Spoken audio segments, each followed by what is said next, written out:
సరే ఏంటి జలుబు దగ్గు వచ్చిన వెంటనే భయపడాలా, కోవిడ్ వచ్చిందని బాధపడాలా అని అంటే అలాంటిది ఏమీ లేదు. ఎందుకంటే కోవిడ్ అనేది మనం ఈ మధ్యకాలంలో చూసిన వైరస్. సో ఇలాంటి వైరస్లు చాలాసార్లు చాలా ఏండ్లు మనం చూస్తూనే ఉన్నాం. సో ప్రతి సంవత్సరం మనకి ఏదో ఒక వైరస్ ద్వారా జలుబు దగ్గర స్ప్రెడ్ అవుతూ ఉంటుంది. వీటిని మనం ఫ్లూ వైరస్లోనూ అంటాం అన్నమాట. సో వీటి ఫ్యామిలీలే మనం ఈ స్వైన్ ఫ్లూ అనుకున్నా కూడా కోవిడ్ అనుకున్నా వాటి రకాల్లోనే ఒక రకం అనమాట.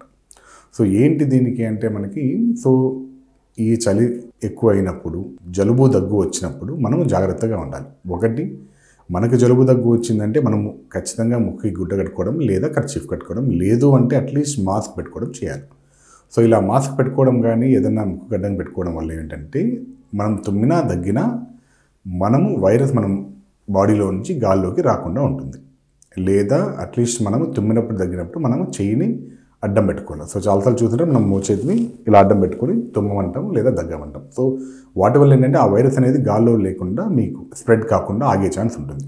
ముఖ్యంగా 3 గురించి మాట్లాడుకుంటాం. 1 మాస్క్ వేసుకోవడం, 2 సోషల్ డిస్టెన్సింగ్ మెయింటైన్ చేయడం, చాలా వరకు దూరం మెయింటైన్ చేయడం, 3 చేతులు తరచుగా కడుక్కోవడం.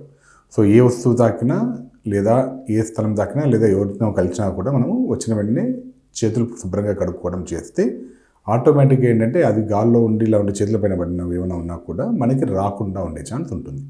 సో ఈ 3 ఎటువంటి వైరస్ జబ్బులకైనా జలుబు దగ్గు రాకుండా చేయాలి అంటే ఈ 3 ప్రాక్టీసెస్ అంటే ఈ 3 పద్ధతులు మనల్ని ఆ జబ్బులు రాకుండా కాపాడతాయి.